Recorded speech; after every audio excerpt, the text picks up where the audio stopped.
Welcome back to episode 4 now? Four now of the Ryan and Log Fantasy Show. As always, I am Ryan. And I am Logan. And the greatest thing happened this week after Sunday night, after the afternoon games. Logan was defeated. He has fallen to, what have you fallen to now? 4 and 5. 4 and 5. I am now 5 and 4 in fourth place in the league. And you know what? It felt good to not only beat Logan, but to beat him by like 50-something points. Absolutely destroy him. It really brought joy to my soul. Yeah, I'll get you when I actually have a roster again. I was missing 4 guys on bye last week, so there you go. Mr. Excuse that's is coming my in. excuse for scoring 65 points. 65 points. There's no excuse for that. Because you're just bad. Terrible. Yeah, it was a rough week. Not my best. It was definitely a rough week. Hopefully, if you're listening, hopefully you had a good week. Hopefully you pulled it out and you are able to advance in the win column in fantasy sports. So, with that being said, and Logan wiping the tears from his face, we will start with what we thought of week 9 of the NFL, and especially for fantasy purposes. Maybe some things that we thought weren't going to happen that did, or maybe some things that surprised us. Log, what did you think of week 9? I mean, I think my main takeaway is to just avoid anyone playing the Colts defense. At the start of the season, I thought maybe it was more based on their schedule that they looked so good. But I mean, the Ravens, Gus Edwards had a touchdown. That's the only thing that salvaged his day. None of the pass catchers did a whole lot. It was just they scored 24 points, but no one really did a whole lot for fantasy. But that's a defense going forward that if I can avoid playing them other than my studs, I would do my best to do that. Yeah, so for instance, this week on Thursday night, I have Ryan Tannehill as my quarterback going against the Colts defense. And I'm not going to lie, I'm not really overly confident in Ryan Tannehill. He was doing really good to start the season. But it looks like at this point, Ryan Tannehill is a 40-yard touchdown reliant kind of quarterback where he's like, to be honest, I looked at it last night and I thought I could have started Joe Flacco and had a better quarterback week than Ryan Tannehill, which I never thought I would utter those words. But I totally agree with that. This Colts defense is legit, and it's honestly scary to start guys that are like bottom, maybe like wide receiver 2s, maybe running back 2s against them because like you said, I'm going to start my quarterback because he's my quarterback, but unless I have a stud against that team, I don't really feel confident starting it. No, there's not a lot of upside when you're playing the Colts. That defense is really good, and the Colts just grind games down. They want to run the ball, so less possessions, less chance for fantasy points. Yep, for sure. Now, another thing I looked at was, you know what? The resurgence of Christian McCaffrey. He did not lose a beat, and unfortunately, with that said, the report coming out today is Christian McCaffrey is banged up again. He's got a little bit of a shoulder injury and looks like, as it's reported, that his week 10 status is definitely in doubt. Now, with McCaffrey possibly being in doubt, as we mentioned in episode 3, having Mike Davis, we say you should probably keep him or maybe try to trade for him if you have McCaffrey. Now, does that look like a smart play now? Like, does Mike Davis go right back into the RB1, low RB1, RB2 mix now if McCaffrey can't go? Yeah, I'd say I'd probably have him as a high-end RB2. Like, towards the end of Christian McCaffrey's injury, Curtis Samuel is starting to cut into some of that, like, kind of red zone running back work, which is really weird to get a wide receiver in that position. But it felt like he was getting at least 1 or 2 of those carries when they were kind of in the 10 to 15-yard range, and he was doing well with them. So I think that hurts Mike Davis's upside a little bit, but I think he's still a solid RB2 play until McCaffrey's back, whenever that is. Absolutely.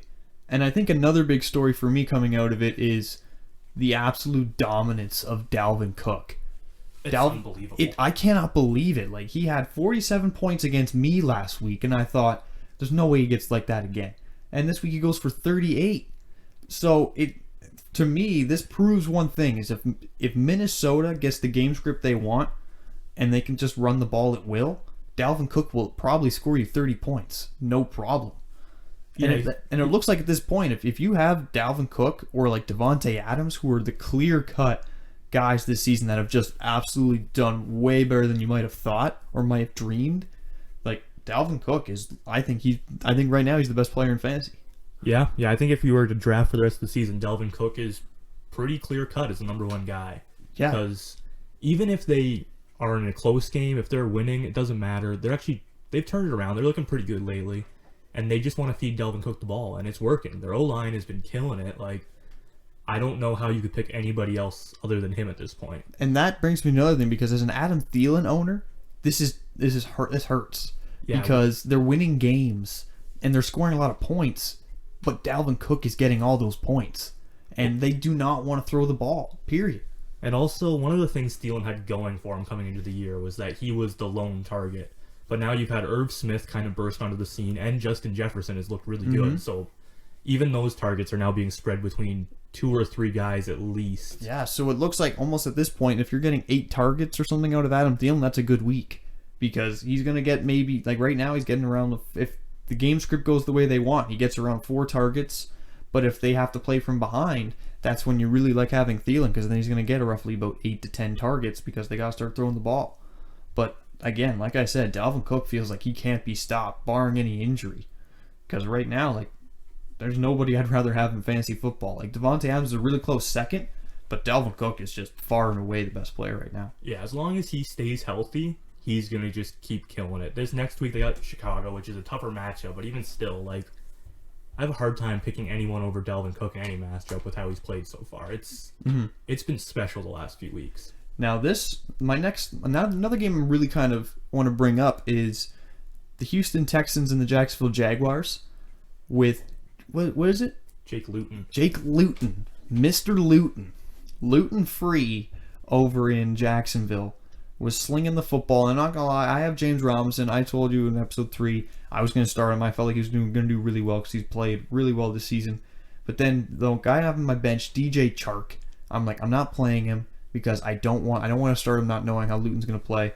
DJ Chark goes for 24 fantasy points. Luton looks pretty competent as the quarterback in Jacksonville. Now, what does that mean if you have DJ Chark? Do you feel confident now that maybe like Luton really likes Chark and is going to start throwing the ball, or was this just a one-off thing? See, to me, this tells me more about the Texans' defense than necessarily anything about the Jaguars' offense. We knew that Texans' defense is bad, and it seems like someone that you should just, if you have anybody against the Texans, they should be in your lineup because, I mean, they couldn't stop a 6th-round rookie from doing whatever he wanted in his first start. Like, he lit him up. So, I don't know, especially, like, they're playing the Packers this week. The Packers are actually pretty good at, like, stopping passing offenses, so yeah, I don't know how that translates moving forward, but I know, like, looking at this week, the Browns are playing the Texans, so I'd say you can pretty safely fire up Austin Hooper, Jarvis Landry, even Rashard Higgins, and feel pretty confident that they're going to have a pretty good week. And that even brings up Baker Mayfield as a guy that is a pretty solid start this week if he's healthy. That's if he gets off the COVID list. Then he should be, yeah, he'd pretty be a good option. But one more thing I want to bring up, one big takeaway, was the Seattle offense has looked amazing. And they went into a shootout with Buffalo, and Russell Wilson, for the first time this season, genuinely looked really bad.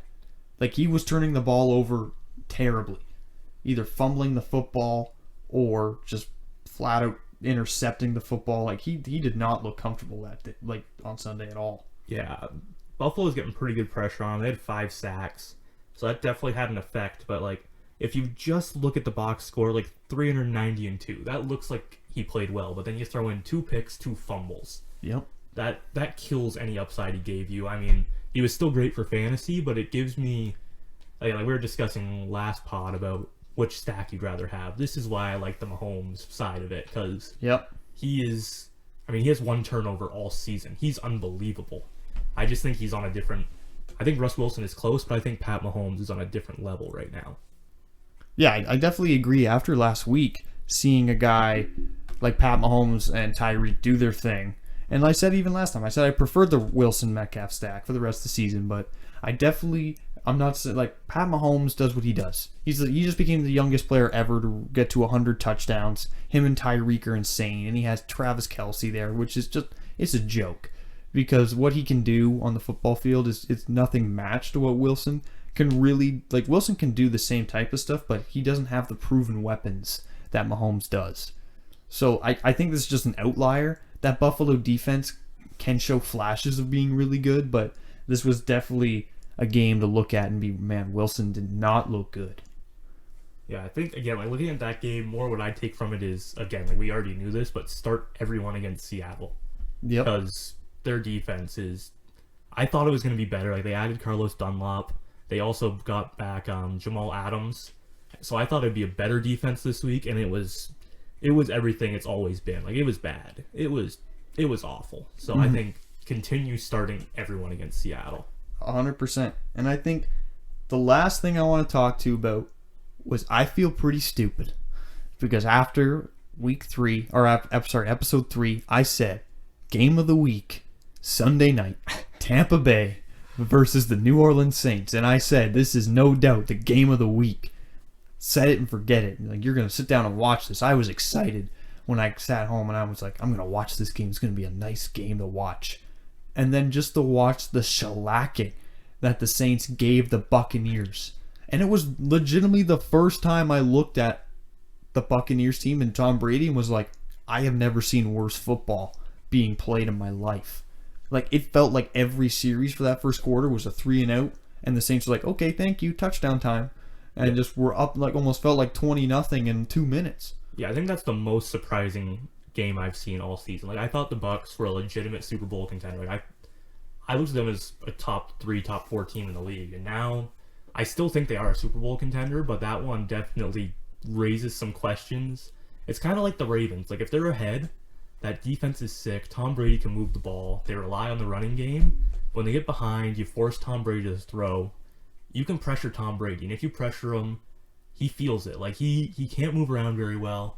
He doesn't have the arm he used to get it outside the numbers. I think when he gets behind, we've kind of seen, like, it's not pretty, like, all the time. No, it's not pretty. And to be honest, I was really excited because this was the return of Antonio Brown, also the return of Michael Thomas. So you thought, okay, well, I wanted to really see what that offense looked like now they had Godwin, Gronkowski, Evans, and Brown. And I feel like this was so disappointing because I feel like we were robbed of something that could have been. We were robbed of maybe seeing like one of the greatest offenses almost, it feels like, ever assembled on a football field, just talent-wise and name-wise on a football field, and they just did nothing. And then I don't think anybody picked the New Orleans Saints to win that game, or maybe very few people did. And to have them beat them down, beat the brakes off of them like that on Sunday night, it was like, and the thing that's weird for me that kind of would concern me as a Michael Thomas owner, he didn't do anything. He caught a few balls he got 6 fantasy points that on Sunday night, which you would think in a 38-3 game, you think Michael Thomas, okay, he's got at least 15 points because he's probably got a touchdown in there. He did nothing. I will say this, though. He led his team in receiving yardage. He led his team, or tied with Alvin Kamara in the team lead for targets. So he was heavily involved. They just didn't really have to throw. Like, they were ahead early. Mm-hmm. He was 5 for 51, which it's not what you want from Michael Thomas. But we also did say this is probably not a week where he's going to blow up. It's actually pretty good Bucs defense. They didn't really show it, but Carlton Davis has been great this season.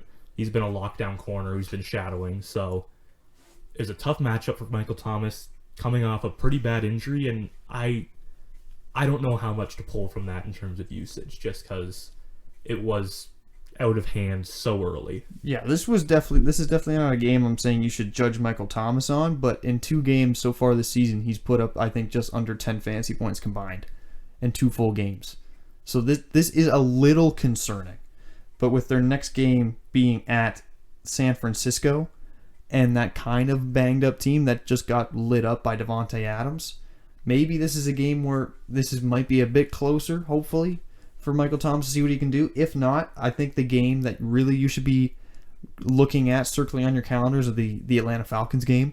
For sure, because yeah. if he can't do it against Atlanta, it is panic mode time for Michael Thomas. Because I almost think if you have an opportunity to maybe sell on Michael Thomas, well, you can for name value, and maybe someone's just got a lot of confidence in him, I think you should try to. But depending on the trade deadline for our league is November 22nd. So that would put it right around the Atlanta Falcons week. I don't think you'd be able to get that game out of them, but that's basically the start of a really good stretch where you have Atlanta, Denver, Atlanta, Philly, KC, Minnesota, which are all really good offensive games for the New Orleans Saints. So if you have a chance to sell on him, maybe you can. But again, you could keep him. Maybe he does something. I'm just saying I'm a little bit nervous about it. I'm on the other end of it. I think he's been injured. His 2 games haven't been very good. I'm looking to buy. I almost sent out a big trade offer today. I couldn't pull the trigger on it just because my team depth-wise is not looking great. What was the offer? It's going to be Jonathan Taylor and Robbie Anderson.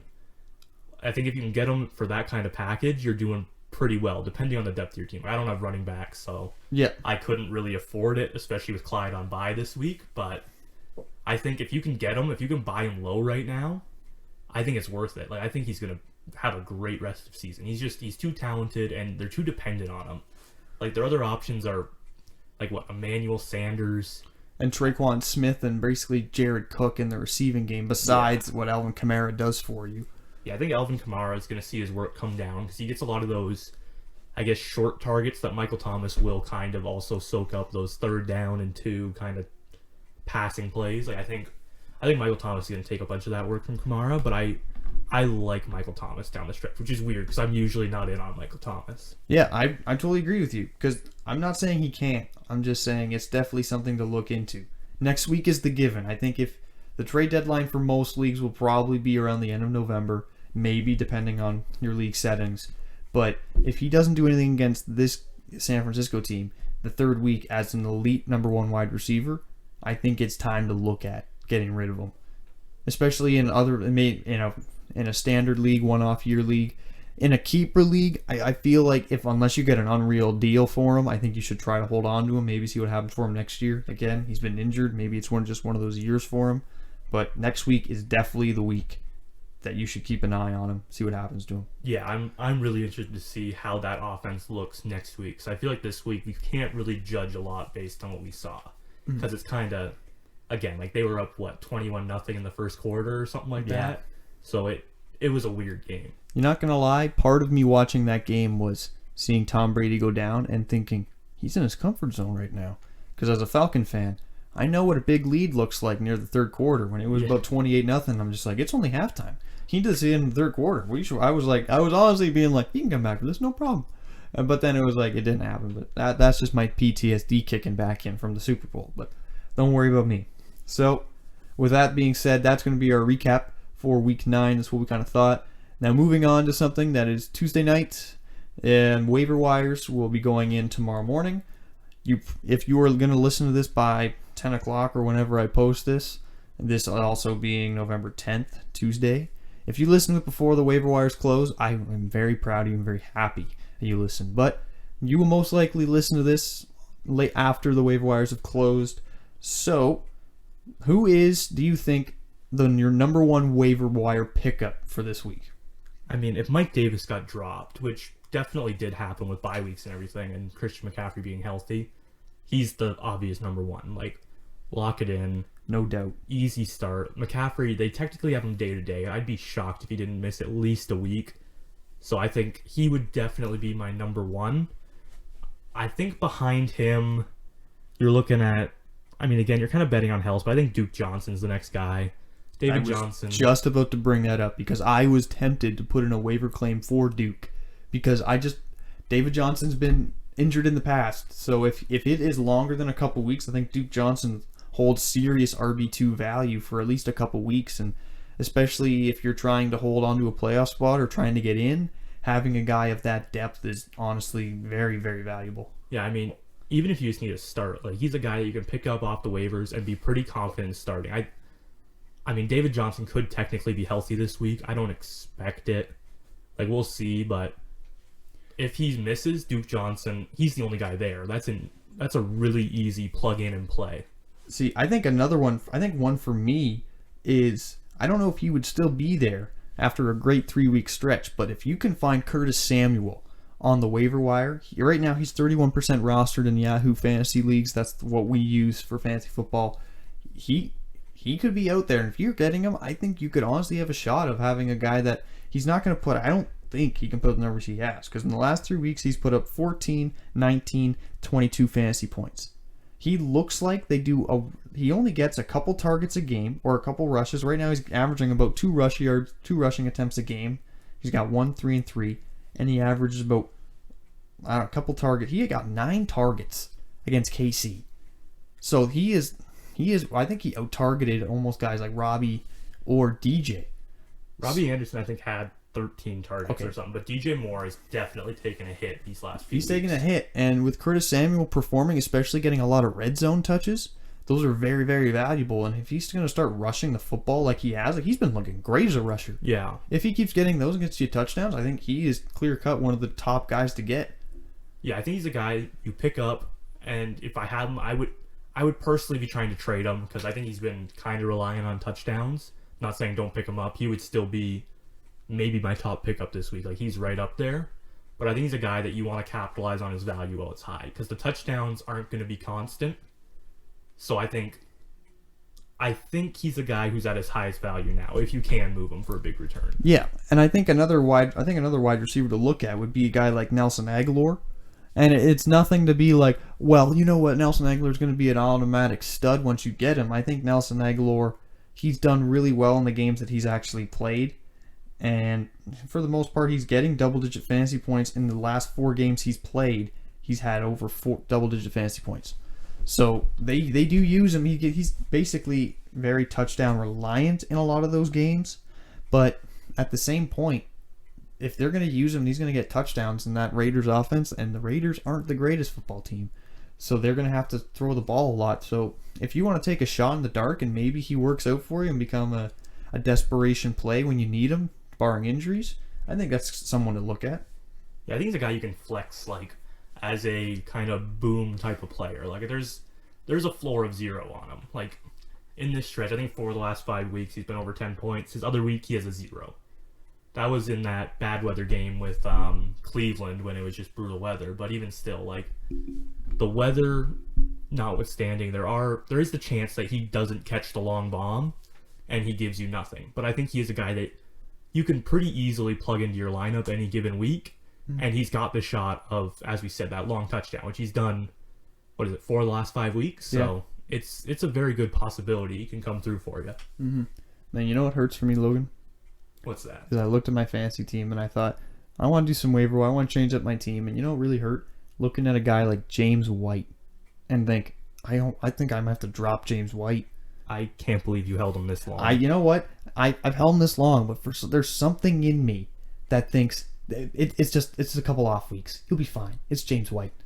Because if you don't know this, I had James White his career year. I took a stab in the dark with a 10th round pick or an 11th round pick on James White, and he literally became like an RB1 all year for some magical reason. That was when like Rex Burkhead was injured, like Sony was injured, like everybody was hurt, and it was just James White who was alive.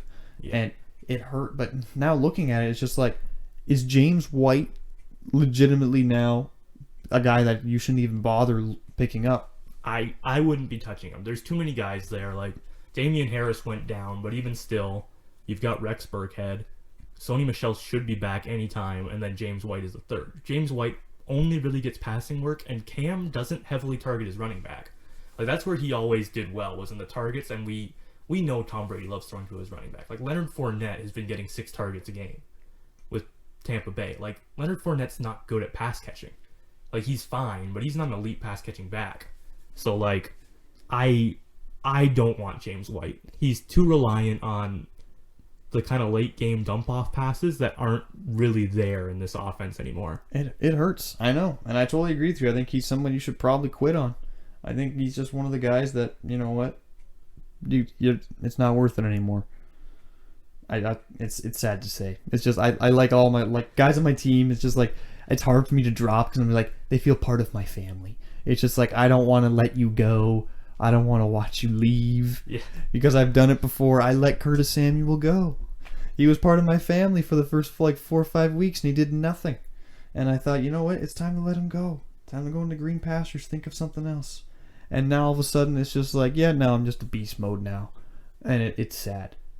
But there's always risk when you drop somebody, but I think you've got to look at opportunity and you've got to look at situation. And it's just neither of those things are really pointing in the right direction for James White right now. Mm-hmm. All right, so we're going to move on to quickly streamers. Who is somebody that you can pick up this week, use for this week, and get serviceable value out of? Maybe because if you got a bye or you have an injury, who is the guy that you can look at and he's going to get me through the week? Let's start with the quarterback position. I mean, the top one is Jared Goff. He's playing Seattle. That's, again, anyone playing Seattle you want to start. So Jared Goff at quarterback would be my top guy.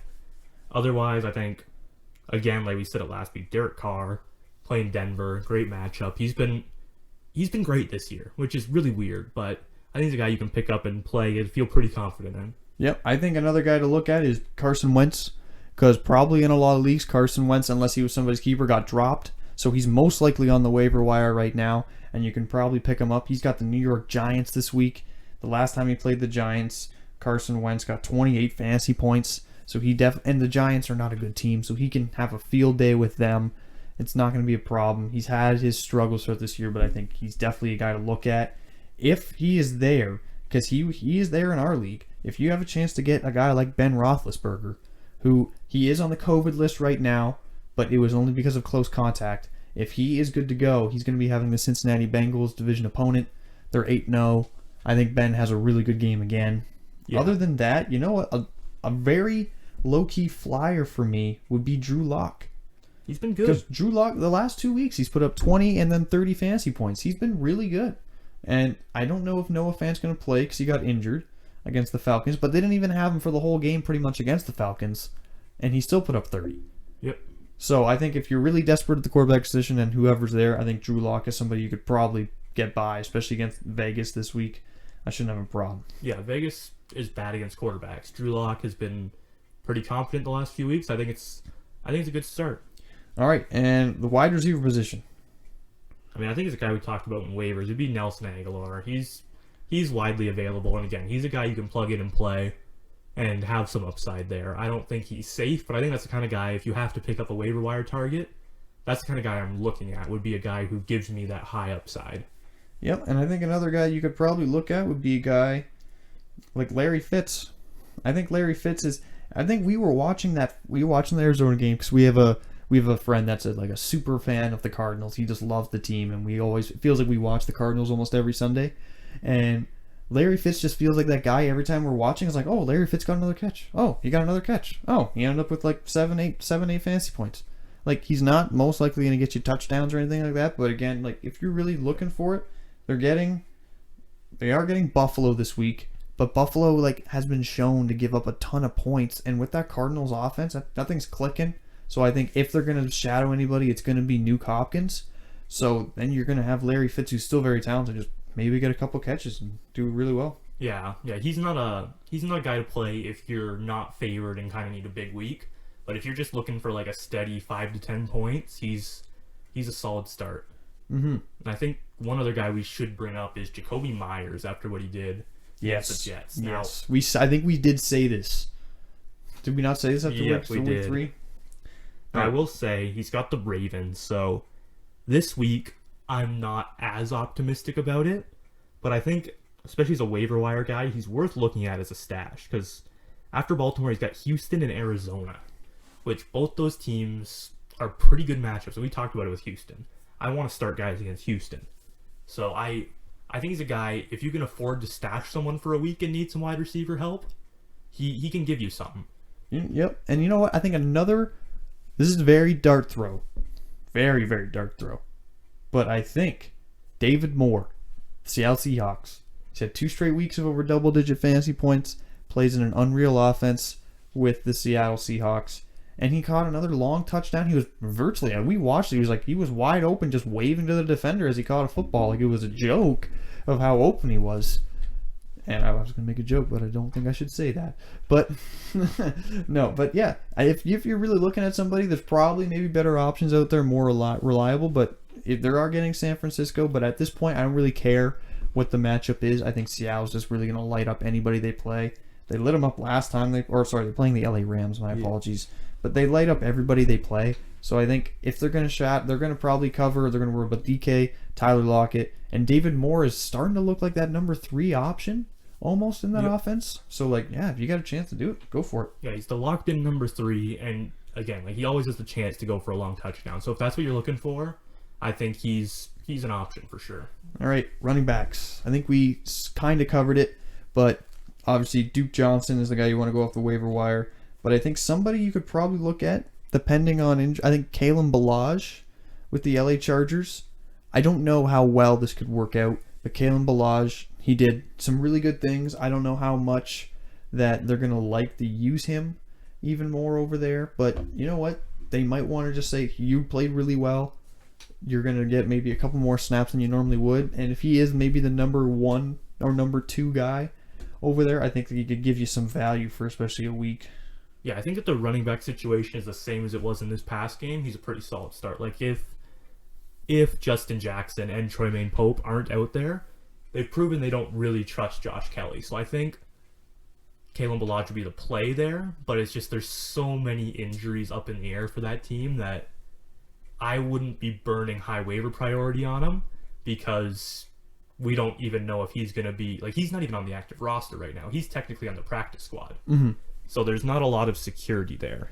Yep. And I think another guy I would almost look like... I feel like I'm saying this about this team, but the Seattle Seahawks, Travis Homer, all depending... This is only depending on if Carson Hyde missed again, and if it's going to be another DJ Dallas, Travis Homer backfield. He did a lot of work compared to the last week he was healthy. He looked like the better back, too. He looked like the better back. He's not the red zone guy. It looks like they trust DJ Dallas more in the red zone than they do Homer.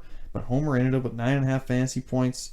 He got 3 targets for 3 catches, 64 yards. So he did do some work, and they looked like when they were down big, they were relying a lot more on Travis Homer to be the guy in the backfield than DJ Dallas.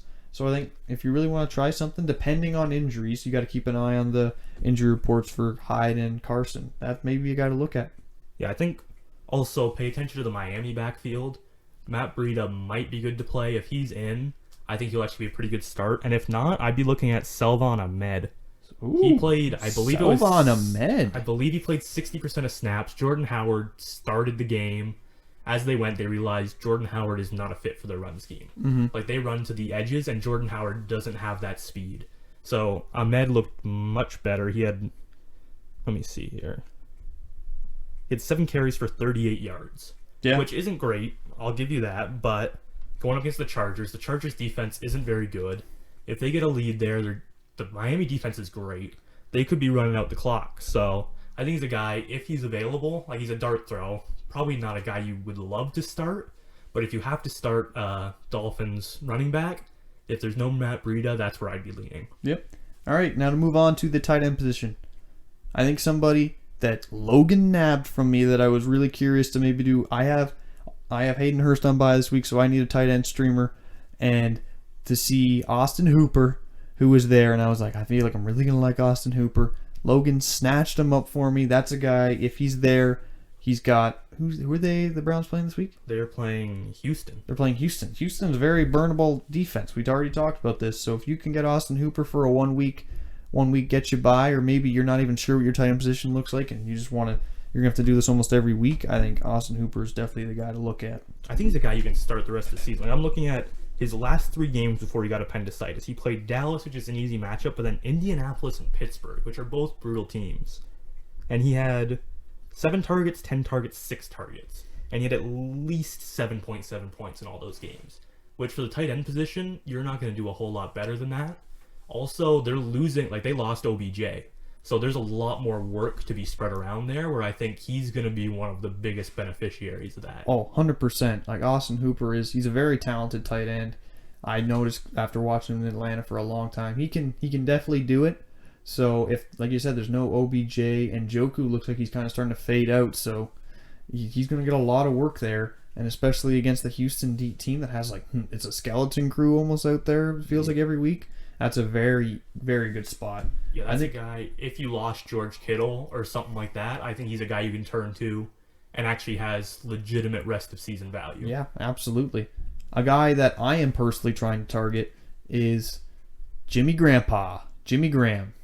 Yep. Just shout out to fantasy footballers because they came with that nickname. I don't want to steal it after copyright issues. So yeah, Jimmy Grandpa is somebody I would really like. They're playing Minnesota. He saved his week this week after getting, he got 14.5 fantasy points, but he got 6 targets. Jimmy Graham this year has averaged about almost 5 to 6 targets a game, and he's had games where he's had 8, 10 targets, and the last couple weeks, like he had a couple rough stretch where he's about 5 points, 2 points. But for the most part, like Jimmy Graham, they use him in the red zone all the time.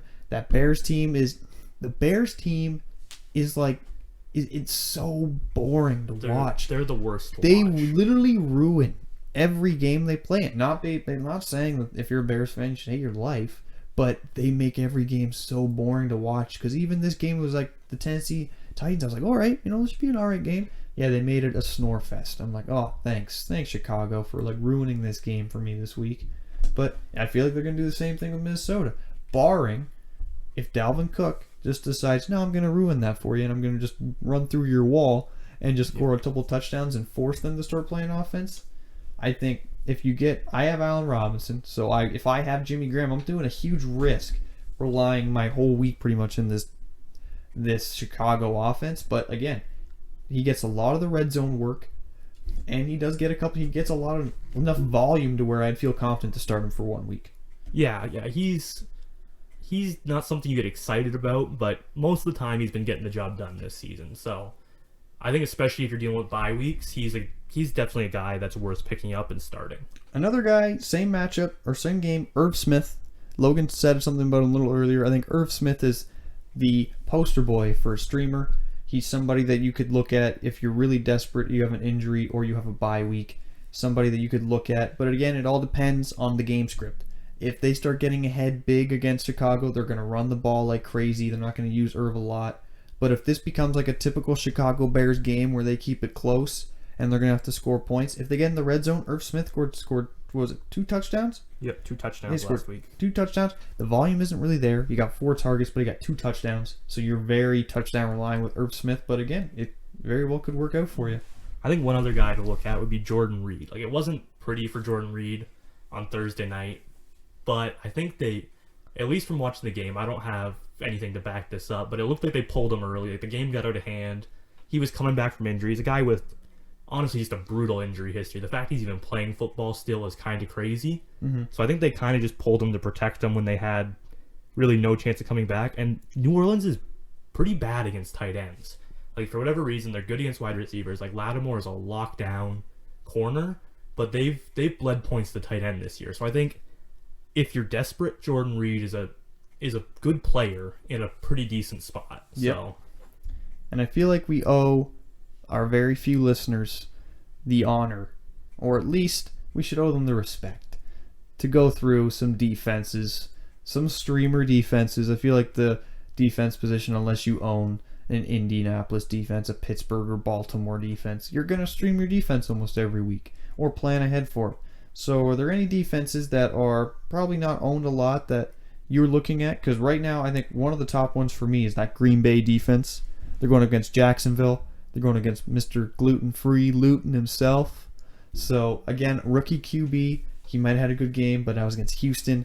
Go up against a real team like Green Bay. I think this could honestly be a game where maybe Green Bay, they do really well on defense and limit that team. yeah, anytime you can target especially a late round rookie, like sometimes they hit, but I think you can feel pretty good about your defense if you're starting against that kind of guy. I think if the Minnesota Vikings defense is available too, like they get the Chicago Bears. Like, I don't know how much upside you have there, but also, like, the Bears aren't going to torch you. There's no world where you come out with negative points or like 2 or 3 points. Like, you're going to get something. They have a bad O-line. Like, their O-line is beat up. They've had some COVID issues there as well. And Nick Foles can't move. So you're going to get some sacks. You're going to come out with a half decent week. This might sound like a little bit stupid, but if depending on Ben Roethlisberger's playing availability, if he cannot play due to COVID, I think the Cincinnati defense is somebody you could start, because they will be probably starting Mason Rudolph, and that team last year did not look good with Mason Rudolph or any other quarterback under center except for Ben Roethlisberger. And I'm not gonna lie, that Pittsburgh team, it's so weird to judge, because there's nobody there that really overperforms. It's just kind of like a group effort, but I feel like it's mainly Ben Roethlisberger that's carrying that team to what record they got now. So without Ben, I think that team maybe takes a huge step back on offense, and that defense could really maybe get some interceptions, maybe get a touchdown if they're lucky.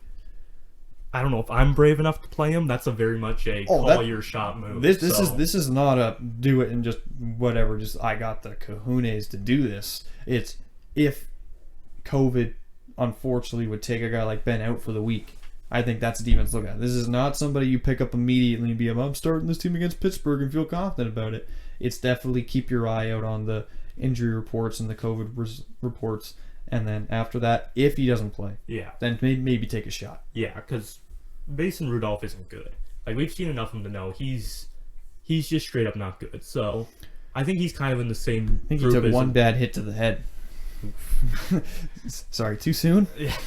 But I mean, I think it's kind of the same thing we were saying about Luton. If you know you're going against a quarterback that either isn't good or you really don't have a reason to believe he's very good, I think those are the type of guys you target defenses against. I just don't know if Cincinnati has enough talent to really do anything about it anyways. Mm-hmm. All right. With all that said, that is going to be a wrap for episode 4 of the Ryan and Locke Fantasy Show. Again, we will try to film another video around Friday. We will go over... We did not go over Thursday, but that's fine. We don't need to go over Thursday this week. No. So again, for Friday, we'll come back. We'll talk a little bit about Thursday, the results of it, what we think about it. And then we're going to go over some... what we think of, depending on maybe we're getting more reports of injuries and whatnot. We'll go over week 10 and what we think might happen. So again, if you're listening, please like and subscribe and hit the notification bell so you don't miss any of our videos. And I hope you do really well on Thursday if you have anybody playing. Logan, you got anything else to add? No, that's about it. All right, Logan does not have anything else to add for you. He's a bit of a loser. No, I'm just kidding. All right, so good luck on Thursday if you have anybody. And as always, stay classy.